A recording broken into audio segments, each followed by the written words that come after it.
الحمد لله رب العالمين والصلاة والسلام على سيدنا ومولانا محمد النبي الأمي وعلى آله وأصحابه أجمعين. اللهم صل وسلم وبارك على هذا النبي الكريم والسيد السند العظيم وعلى آله الطيبين الطاهرين وأصحابه الغر الميامين وعلى من تبعهم بإحسان إلى يوم الدين وعلينا معهم وبهم وفيهم برحمتك يا أرحم الراحمين. اللهم أخرجنا من ظلمات الوهم وأكرمنا بنور الفهم وافتح علينا بمعرفة العلم وسهل ويسر أخلاقنا بالحلم وجعلنا ممن يستمعون القول فيتبعون أحسنه. سبحانك لا علم لنا إلا ما علمتنا إنك أنت العليم الحكيم. اللهم علمنا ما ينفعنا وانفعنا بما علمتنا ووفقنا للعمل فيما يرضيك عنا بجاه نبيك الأكرم صلى الله عليه وسلم بسر الفاتحة.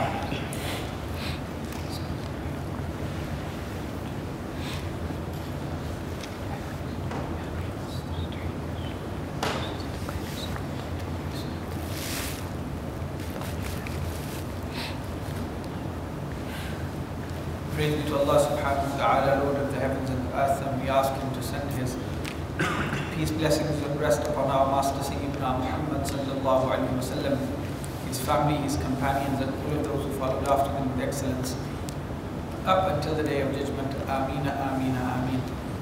And thereafter, we had news today that one of the great awliya Allah from the lands of Asham, Shaykh Mohammed Aslam rahmatullahi alayhi, he passed away today. He was one of the great men of Allah subhanahu wa ta'ala who the greatest scholars of Damascus would attend his gatherings and visit him and would send their students to him to take benefit from him. He was a righteous man who met up with some of the greatest scholars of Islam in his early days. When I was in Damascus, he was over 97 years of age. When I was in Damascus, he was over 97 years of age. So he must have passed away well over 100 years of age. Over 100 years of age. And the most significant thing about him that's known that he prayed the Fajr prayer in the Umayyad Masjid for over 70 years. For over 70 years he prayed the Fajr in the Umayyad Masjid every single day. And I had him, he said that every morning when I leave my house, Shaitan says to me, you're an old man, you'll die on the way. And he says, I replied to him, and what more do I want than dying in the way of Allah? I replied to him, and I said, what more do I want than dying in the way of Allah subhanahu wa ta'ala? And many times when he used to leave the masjid after the morning prayer, he used to be calling out and he would say, Lord, I miss you and it's been a long time and I want to meet you. When will death come? So subhanAllah, today would have been a very exciting day for him. Today would have been a very, very exciting day for him. And after I heard, I was just thinking about the excitement that must be going through him now. All of his life, all he was saying was, when will this moment come when I meet with my beloved? Allah have mercy upon his soul and Allah benefit us through his secrets and through his closeness to Allah subhanahu wa ta'ala. Allah benefit us through that in this world, in our graves and on the day of standing. Whether you saw him or not, whether you knew him or not, hearing about these people is of benefit. For when we hear about them, our hearts automatically begin to love them. And we love them for no reason except for the sake of Allah subhanahu wa ta'ala. And someone who you've never seen, who you've never met, who you've never known, and you love them for the sake of Allah subhanahu wa ta'ala, then that indeed will be of great significance on the day of judgment when you do meet them, when you do recognize them. For many of them will be those to whom Allah subhanahu wa ta'ala will say, Many of them will be those to whom Allah subhanahu wa ta'ala will say, find any people you recognize and take them with you to the gardens of paradise. That was Shaykh Hamdi Arabi rahmatullah, and he once told, I heard from him in his house, he said that a lady came and she had some problems. A lady came to visit him and she said that she had some problems. And she came to the Shaykh and the Shaykh said, so why have you come? And she said to the Shaykh, you tell me why I've come. You tell me what my problems are. Because there's too many of them. So the Shaykh said, fine. Come back to me tomorrow after Fajr. So he said, I went and I made dua in the Umawi. And she came back and I told her exactly. Now just earlier on, one of our friends, Shaykh Zafran, I mentioned that the Shaykh passed away, and he mentioned that many of the scholars of Al-Fatih al-Islam would speak about him. He was a very righteous man, and they would speak about his miracles that Allah subhanahu wa ta'ala granted him. And he told me that people would often go to him to ask him to help them make decisions. So for example, people would go to him and ask him about marriage, whether they should marry this person or not. And he would either say yes or no. And so there was a very rich businessman who went to the Shaykh and he said, I want to go out on a trip to the Gulf, on a business trip. And I've got this opportunity of a deal which is worth millions. And the Shaykh said to him, don't go. The Shaykh said to him, don't go. He thought to himself, I'm not going to miss out on this opportunity. This opportunity is worth millions. Not millions of Syrian liras, millions of British pound. He said, I'm not going to miss out on this opportunity. So he went to the Gulf, he stayed there for some time, and then he came back. The wealth that he had gone with, he lost all of that too. The wealth that he had gone with, he had lost all of that too, and he came back with nothing, bankrupt. And he also told me that one person came to the Shaykh and he wanted to buy a car. And Shaykh Zafran told us he wanted to buy a car.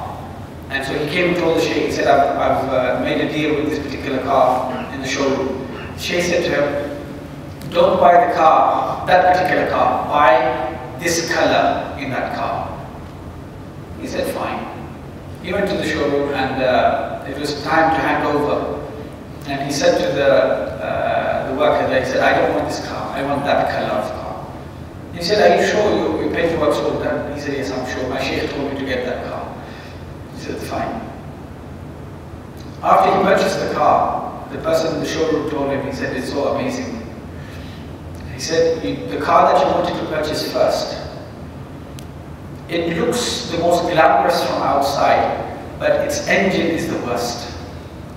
And this particular car that you've taken, from outside it doesn't look all that, but its engine is the best.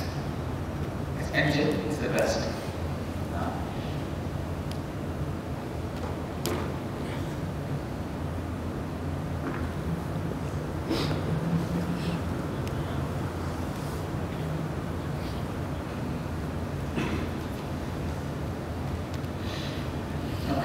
Bismillah ar-Rahman ar-Rahim. So in the previous lesson we recited through the hadith concerning the three Sahaba radiallahu anhum who stayed back from the Battle of Tabuk and they did not go out with the Prophet sallallahu alaihi wasallam.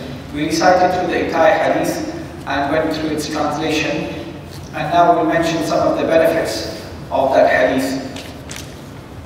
The scholars of Islam have said that we learn from this hadith صراحة المسلم وصدقه واعترافه بتقصيره وعدم تلفيقه الأعذار. Scholars have said what we learn from this hadith is that when a person makes a mistake and does something wrong, they should be clear and they should be truthful and they should accept their deficiencies and their laziness, and not make up excuses for what they've done. Not make up excuses for what they've done. The scholars have said that making a mistake is one thing, then covering it up with excuses is something even worse. Covering it up with excuses is even worse. Everyone makes mistakes, but the worst thing after making a mistake is to cover it up and pretend that it didn't occur, or to make try to validate the mistake with something, with an excuse. And Allah subhanahu wa ta'ala said in the Quran al-Kareem, وَإِذَا قِيلَ لَهُ اتَّقِ اللَّهَ أَخَذَتْهُ الْعِزَّةُ بِالْإِثْمِ فَحَسْبُهُ جَهَنَّمُ. Allah said there are certain people, when it is said to them, fear Allah, أَخَذَتْهُ الْعِزَّةُ بِالْإِثْمِ, they take pride in sin. They take pride in what they're doing. Sinning is one thing, but then not accepting that sin is even worse. That's even worse. And if you look in the greatest istighfar, the istighfar which is known as second istighfar, the leader of all of the words by which you make istighfar, which is the Prophet ﷺ told us, Allahumma anta rabbi la ilaha illa ant. Oh Allah, you are my Lord, there is no deity save you. Allahumma anta rabbi la ilaha illa ant. Khalaqtani wa ana abduk. You created me and I am your servant. Wa ana ala ahdika wa wa'dika mastata'at. And I am upon your promise and your covenant so much as I can. Abu laka bi ni'matika alayya. I appreciate and I recognize your favors upon me. Abu laka bi ni'matika alayya wa abu bi dhanbi. And I recognize and I give in and I accept my mistakes. I accept my mistakes. فَاغْفِرْ لِي. So therefore, excuse me and forgive me. فَإِنَّهُ لَا يَغْفِرُ الذُّنُوبَ إِلَّا أَنْتَ. For there is no one who forgives sins save you. Likewise, اللهم إني ظلمت نفسي ظلما كثيرا كبيرا ولا يغفر الذنوب إلا أنت. This is another dua of istighfar that the Prophet sallallahu alaihi wasallam taught Sayyidina Abu Bakr as-Siddiq radiyallahu anhu to say at the end of the prayer. Oh Allah, I have surely oppressed and harmed myself a great harm. فَاغْفِرْ لِي. So therefore excuse me and forgive me. And likewise the dua of Sayyidina Adam and Sayyidina Hawa alayhim as-salam, رَبَّنَا ظَلَمْنَا أَنفُسَنَا. Lord, we have wronged ourselves. رَبَّنَا ظَلَمْنَا أَنفُسَنَا وَإِن لَمْ تَرْحَمْنَا وَتَغْفِرْ لَنَا لَنَكُونَنَّ مِنَ الْخَاسِرِينَ. And if you don't have mercy upon us and forgive us, then we will become from the losers. Right? So what is it that Allah subhanahu wa ta'ala likes from a person? Allah likes from a person that they accept their mistakes. What Allah doesn't like is that a person makes mistakes and they don't accept them. They make excuses for them. They try to cut corners and find ways to get away from them. Is that clear? So we see this in these three Sahaba. The Munafiqs, they stayed behind in Tabuk. They came and made excuses. The Prophet ﷺ accepted. But these three particular Sahaba, they didn't make excuses. They gave in. They accepted their faults. Number two, we also learn from this hadith. Remember, it was mentioned in the previous lesson that the Prophet ﷺ never went out to a battle except that he would allude to a different area. He wouldn't give clear indications as to where they were going except in Tabuk. In Tabuk, the Prophet ﷺ clearly pinpointed and highlighted where they were going. Why was this? Because the journey of Tabuk was extremely long and the distance was extremely far, and he needed the Sahaba to be well prepared before they leave out. So this was from his wisdom in preparing and in in preparing this journey to Tabuk. Okay, number 3, that the Muslims, when they set out for jihad in the way of Allah subhanahu wa ta'ala, this was never under pressure. This was never this was never under pressure, but rather the Muslims went out an rida wa tawa'iyya. They went out of pleasure and without being pressurized by anyone or anything. They went out on their own accord, and they went out in pleasure of what they were seeking, and that was Allah subhanahu wa ta'ala. Like that companion who in one of the battles he had a few dates that he had in his hand, and he was about to eat them. And he heard the Prophet ﷺ speak about the reward of being martyred and giving one's life for the sake of Allah subhanahu wa ta'ala. He heard this, and upon hearing this, he looked at his dates and he said, Bakhin, Bakhin. He said, Bakhin, Bakhin. And then he went ahead and he said, is it these dates that are preventing me from the dates of paradise? So he left those dates to the side and he went. But remember, that was jihad in the way of Allah subhanahu wa ta'ala. And it wasn't what's occurring now in the world, which is absolute confusion. What's happening in the world now is not jihad, it's confusion. Why? Because jihad needs to be led. And jihad comes with good results. It doesn't come with what's happening in the world now. Looting, rape, mayhem, and all sorts.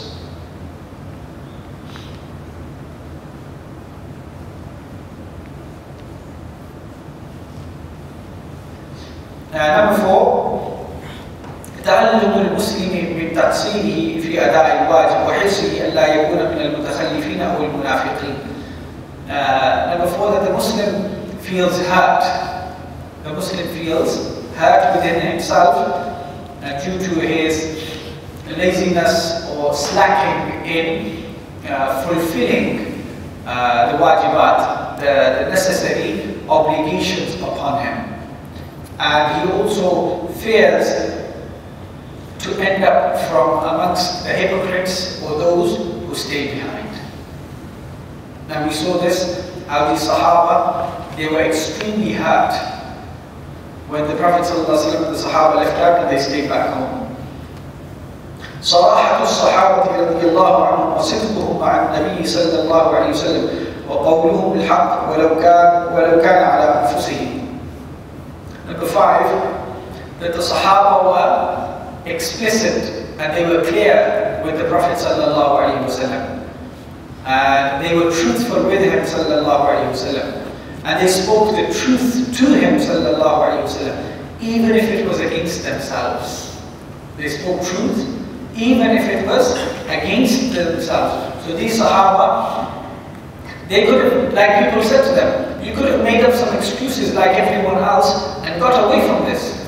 Why did you not make up excuses? He said, because if I made excuses now, then I was sure that Allah subhanahu wa ta'ala would later on in life put me in a situation where I would be exposed.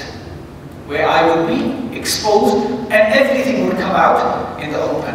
This is why I didn't make excuses. Because we deal with people in accordance to their zahir, their apparent. Whereas the batin and our batin and the batin of everyone, the inner is left to Allah subhanahu wa ta'ala. That's for Allah to judge. We don't judge people.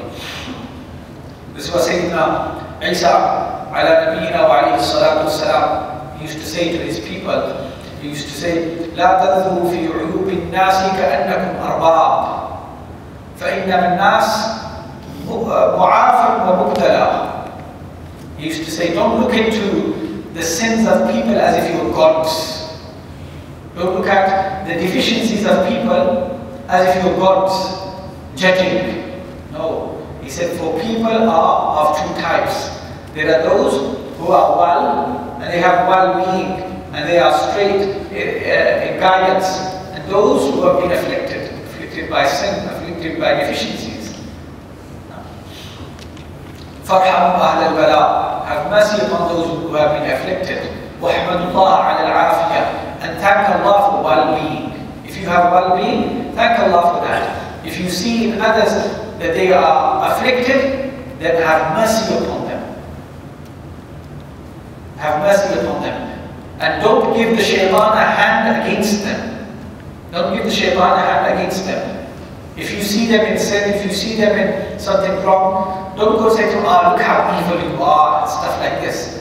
Because in that way you're giving the shaitan a hand against them. But rather have mercy upon them.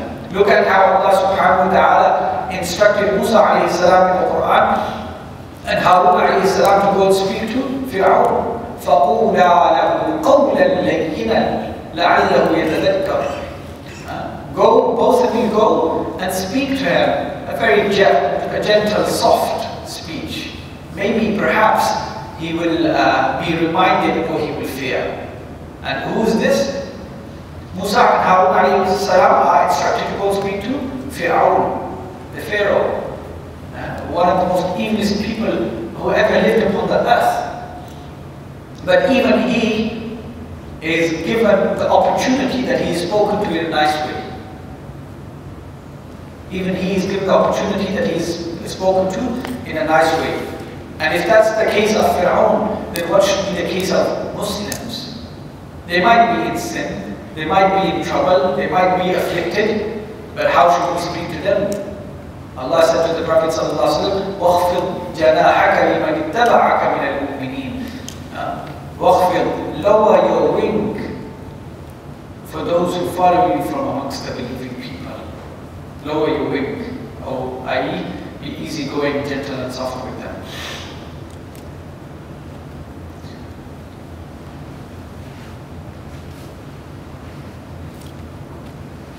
Okay, these munafiqs who stayed behind,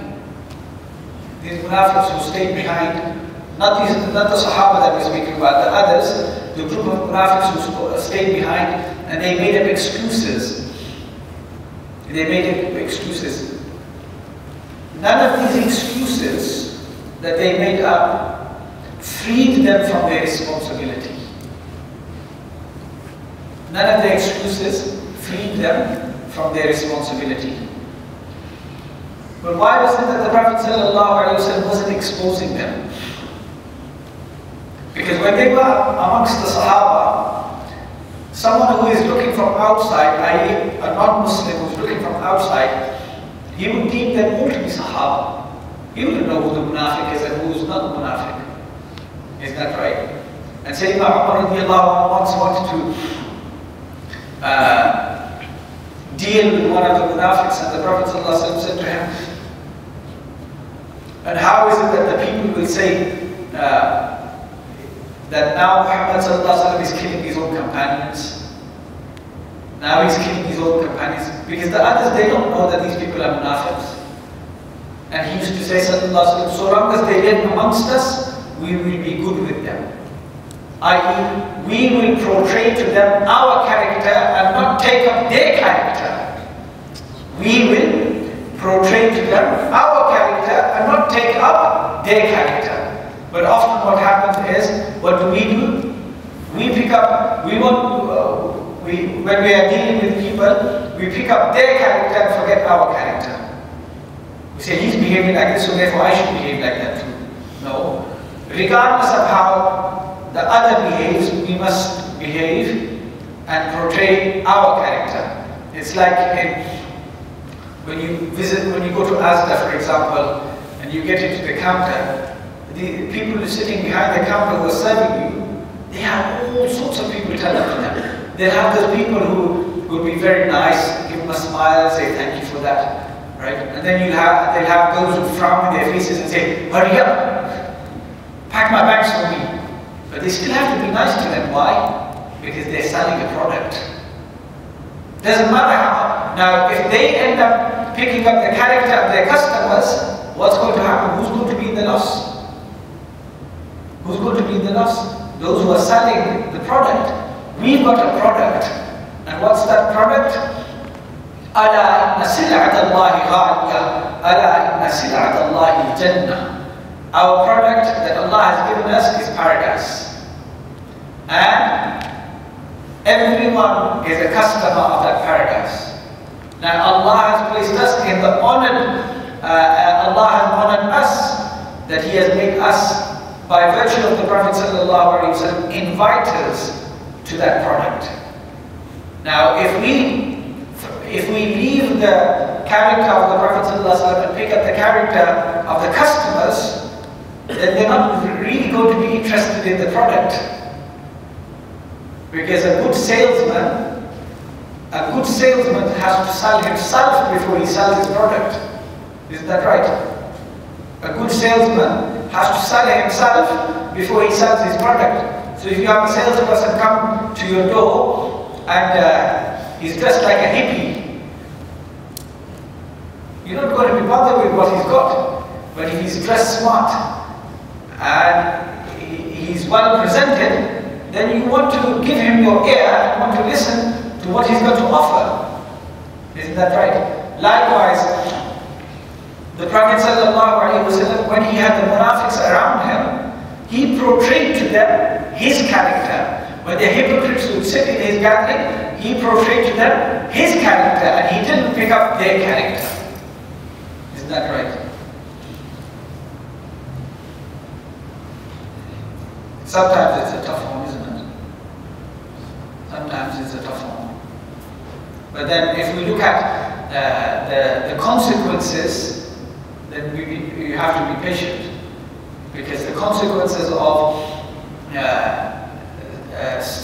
standing up with principles is much better than the consequences in giving it to the character of the other.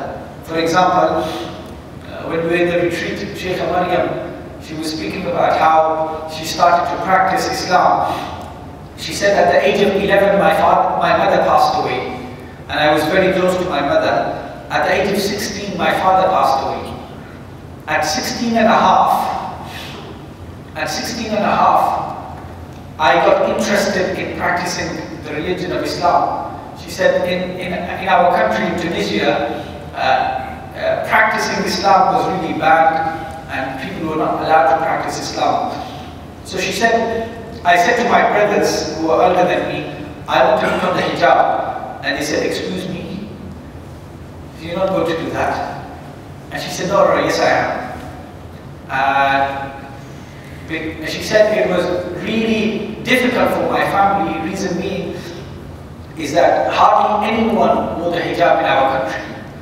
And those women who had hijab on, they used to be accused of indecency, and people would say they are covering their heads because they have done indecent acts. So my brothers feared that people would start pointing their fingers towards our house.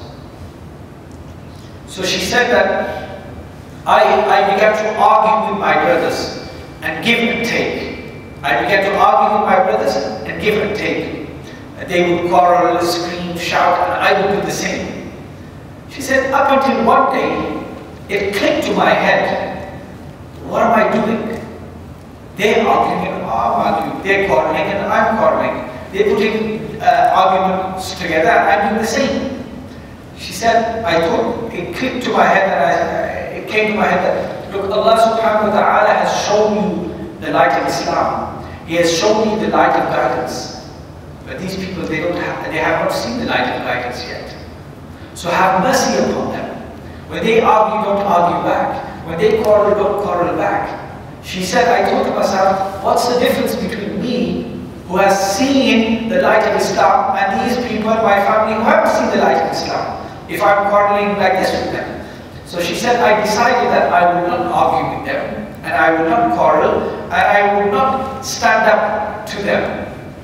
So she said the next occasion when we had an argument, or the argument started, I didn't reply. I stayed silent. She said my brothers were shocked, because she said I was very adamant and I was very tough in putting my arguments forward. She said I stayed absolutely silent and I didn't reply. She said my silence spoke louder than my speech and my arguments before. She said, my silence spoke louder than my speech and my arguments previously. Why? Because now they started to recognize Islam and see that I'm standing up for principles without me speaking. And then now they began to see a difference in my lifestyle and not a mere covering on my head. Is that clear?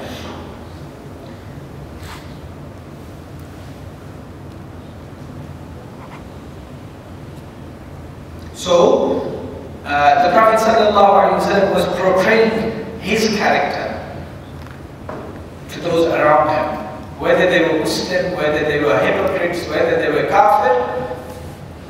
Everyone got to see the true character of the Prophet ﷺ, and their enmity against him or his companions make the slightest of change in his character ﷺ.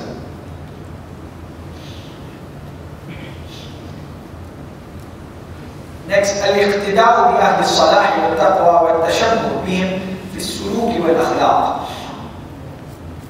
We learn from this hadith following the footsteps of the people of righteousness and the people of goodness and piety, and والتشبه بهم, and to emulate them and to reflect them and to mirror them in our character and in our way of life. فَتَشَبَّهُوا إِن لَمْ تَكُونُوا مِثْلَهُمْ فَإِنَّ التَّشَبُّهَ بِالْكِرَامِ فَلَاحٌ. And they said, فَتَشَبَّهُوا, and emulate and reflect. إِن لَمْ تَكُونُوا مِثْلَهُمْ, even if you're not like them. Like the Prophet ﷺ said, when you recite the Quran, ibku, cry. فَإِن لَمْ تَسْتَطِيعُوا فَتَبَعْكُوا. And if you're not able to cry, then pretend to cry. Then pretend to cry. Why? Because now you are pretending to be like the righteous.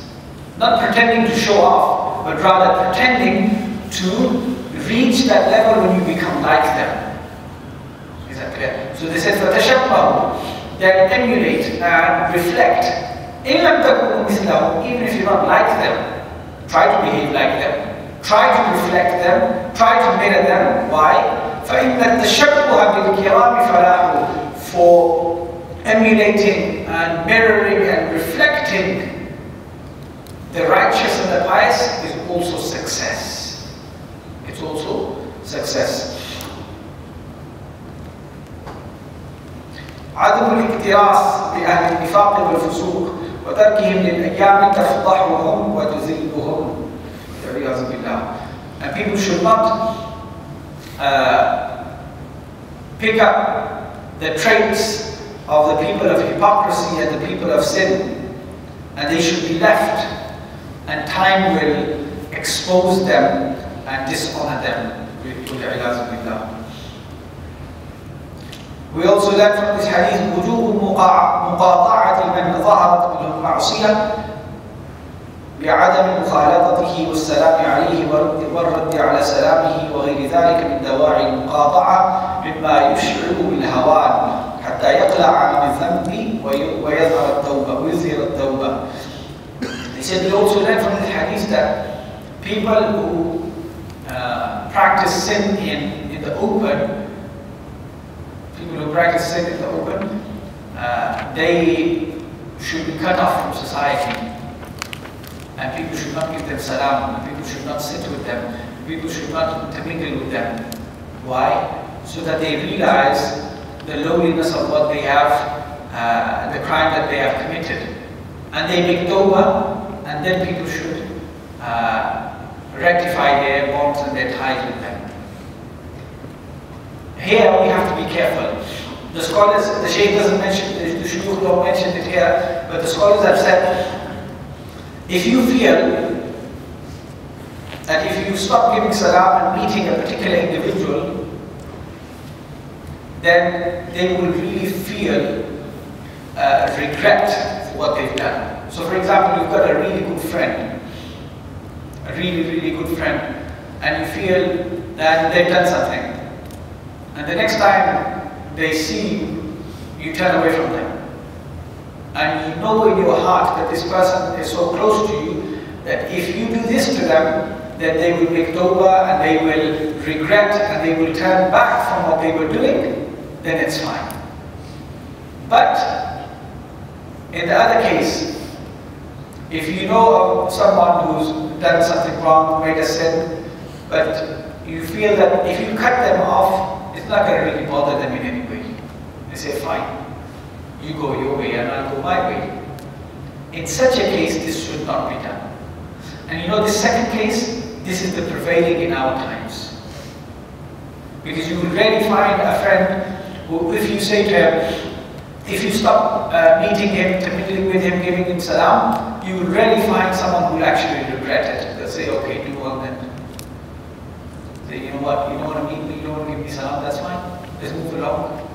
Friends come and go. And this is the predominant case of our times.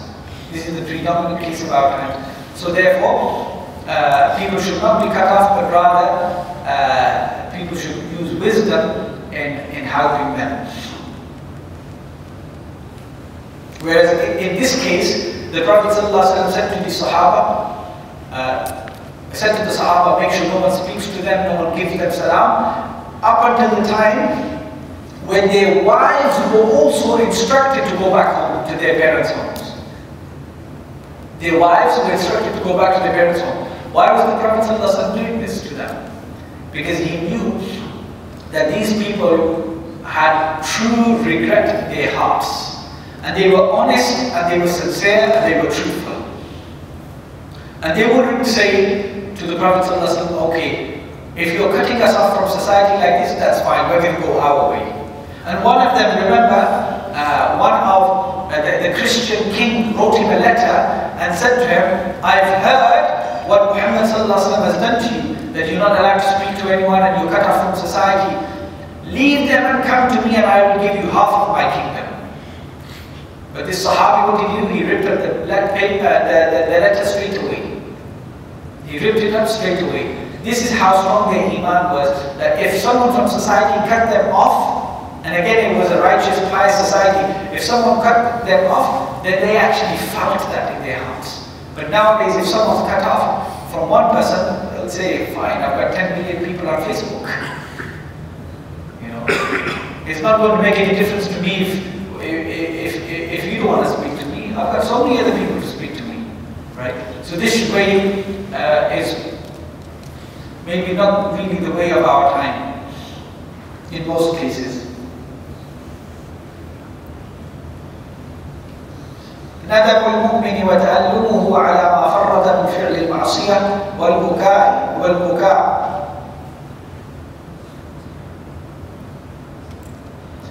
He said, and the believing person should regret and feel hurt of what they have transgressed in sin, and cry over that which their hands have committed. And cry over that which their hands have committed. And we saw the Sahaba, they cried for 40 days, for 50 days before revelation came.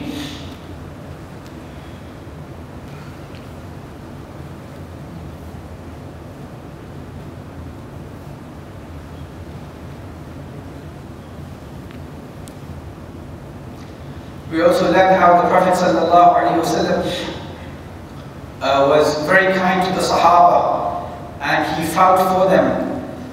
And when they were happy, he was happy for their happiness, and when they were in sorrow and upset, that would upset him ﷺ also. And the Shaykh, the commentators, they say, "Al-mu'minu yubtala fi dinihi wa dunyah, wa man arada Allah bihi khayran صدق مع الله تعالى وثبت على ما عاهد عليه." He said the believing person is tested and tried and put through tribulation in his religious affairs and in his worldly affairs. In his religious affairs and in his worldly affairs. And anyone for whom Allah wishes goodness, then Allah allows him to be truthful with the covenant and promise of Allah, and he is made steadfast upon this covenant and upon this promise. Allah subhanahu wa ta'ala described the true men of righteousness in the Quran, and He said, صَدَقُوا مَا عَاهَدُوا اللَّهَ عَلَيْهِمْ, that they were truthful in that which Allah promised them. In the promise that Allah took from them, they were truthful.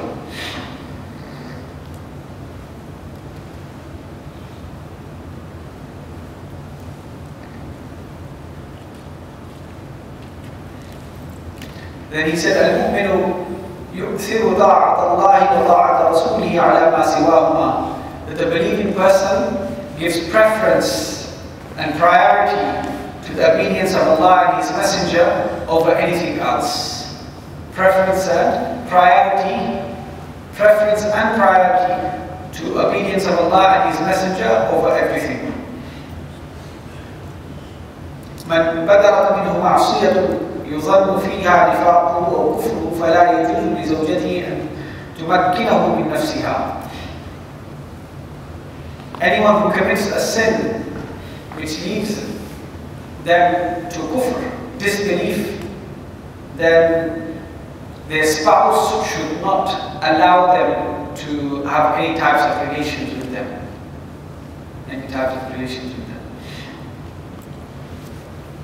يستحب التبشير بالخير ومكافأة المبشر وتقديم التهنئة في مناسبات الفرح والسرور. He said, and it's advisable and preferred that people give glad tidings with good news. Give glad tidings with good news. And they reward people who give them the good news. So for example, as Imam al-Bukhari radiyallahu anhu narrates in his Sahih, that Sayyidina Abbas radiyallahu anhu saw in a dream, saw Abu Lahab in a dream, and he said to him, "Ma fa'ala Allah bik? What's Allah done with you?" And he said, I'm punished every single day. I'm punished severely every single day, except on one day, Allah subhanahu wa ta'ala gives me water from this finger. Shamsuddin al-Dimashqi radiyallahu anhu, he said, إذا كان هذا كافر جاء ذنبه بتبت يدا أبي لهب.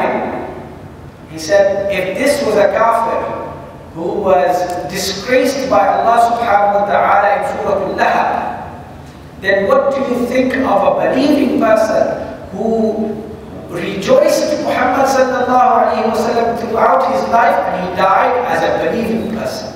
How Allah will reward such a person? How Allah? And Abu Lahab, when he rejoiced the Prophet sallallahu alayhi wa sallam, he never rejoiced him as a prophet. He rejoiced him as a nephew. He rejoiced him as a nephew. And later on in life, he even forgot that bond of relationship, of family tie that he had, to such an extent that the Prophet sallallahu alaihi wasallam, he said, I don't ask you of anything إِلَّا الْمَوَدَّةَ فِي الْقُرْبَى. I don't ask you of anything except that you take our family bonds into consideration. Okay, you don't want to accept Islam, that's your business. But don't behave in this lowly manner. If there is no relationship between me and you, then remember that we're still from Quraysh. We're from the same tribe, and between us there is blood. But Abu Lahab had also forgot this. But still Allah subhanahu wa ta'ala, after all of the animosity and enmity that he had against the Prophet, Allah subhanahu wa ta'ala still rewarded him with water on the day in his grave. If that's the case with the disbeliever, then what's the case with the believing person?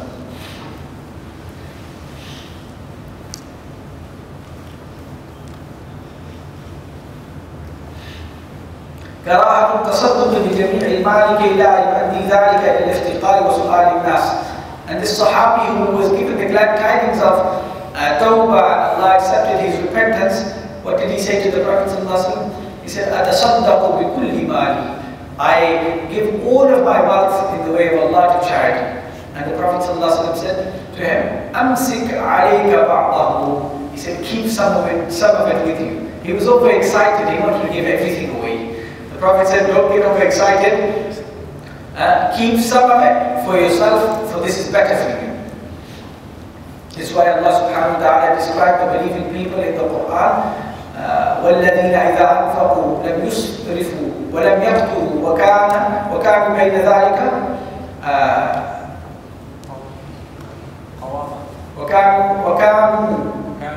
وَكَانَ بَيْنَ ذَلِكَ قَوَامًا. Allah subhanahu wa ta'ala said, and the believing people, when they spend, لَمْ يُسْرِفُوا, they don't overspend, which is israf. وَلَمْ يَقْتُرُوا, and they don't underspend, but rather they are in between. They are in between.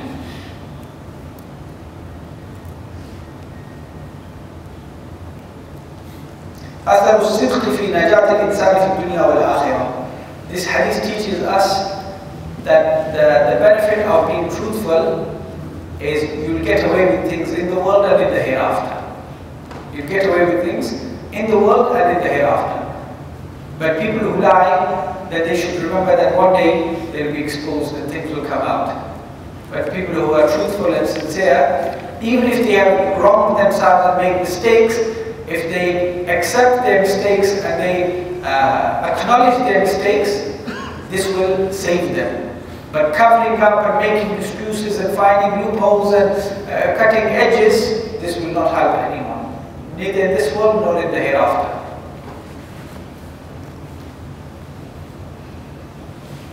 Like the hadith, the Prophet ﷺ said, certain people, or there will be a person who comes on the day of judgment, and Allah subhanahu wa ta'ala will say to him, you did this, and he will say, yes, I did that. He will say, you did this, and he said, yes, I did that. And he will be given a list of things, and he'll accept all of them. And that person, he will be worried about some greater crimes that he had done, which were never mentioned by Allah subhanahu wa ta'ala. But because he accepted and acknowledged the smaller crimes, Allah didn't mention the bigger crimes. Why? Because he was so truthful. He was so truthful. شكر الله تعالى على تفضله وقبول التوبة وعفوه عن المذنبين التائبين. Thanking Allah subhanahu wa ta'ala upon His bounty and upon Allah subhanahu wa ta'ala accepting repentance from His people, and Allah subhanahu wa ta'ala overlooking and excusing the sinners who repent, the sinners who make tawbah and turn back.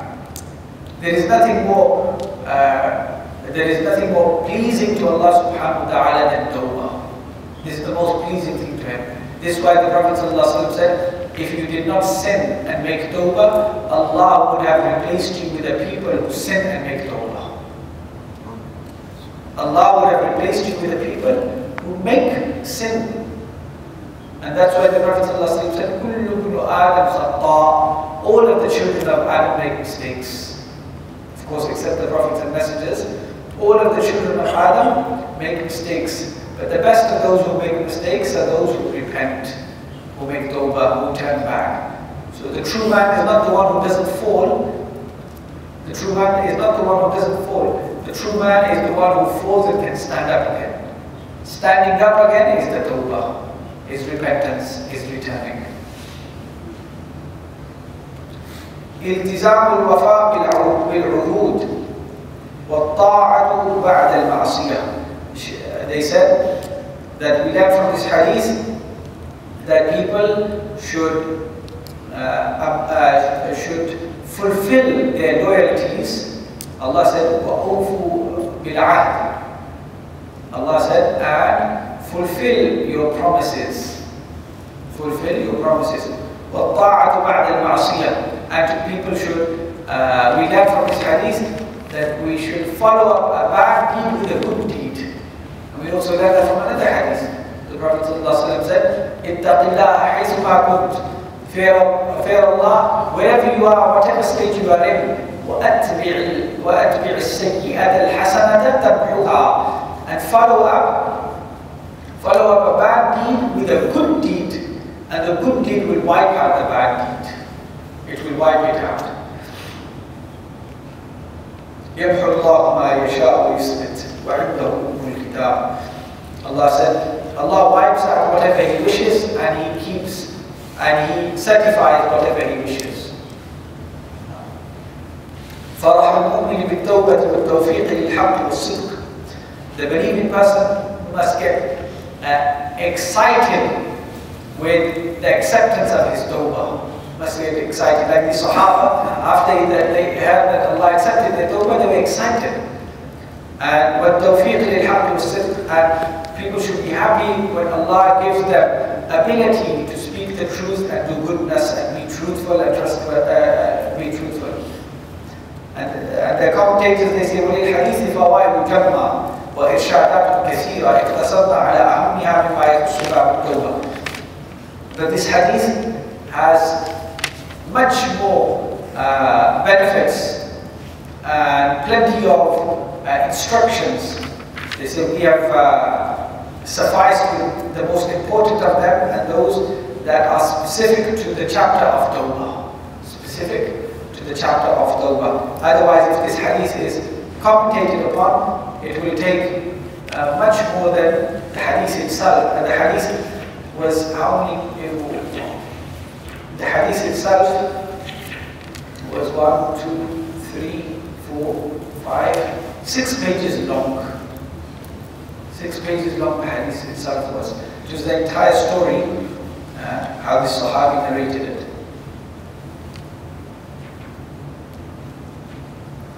وعن أبي بجيد بضم النون وفتح الجيم عمران بن الحسين الخزاعي رضي الله عنهما أن امرأة من جهينة أتت رسول الله صلى الله عليه وسلم وهي حبلى من الزنا فقالت يا رسول الله أصبت حدا فأقمه علي فدعا نبي الله صلى الله عليه وسلم وليها فقال أحسن إليها فإذا وضعت فأتني ففعل فأمر بها نبي الله صلى الله عليه وسلم فشدت عليها ثيابها ثم أمر بها فرجمت ثم صلى عليها فقال له عمر تصلي عليها يا رسول الله وقد زنت قال لقد تابت توبة لو قسمت بين 70 من أهل المدينة لوسعتهم وهل وجدت أفضل من أن جادت بنفسها لله عز وجل رواه مسلم.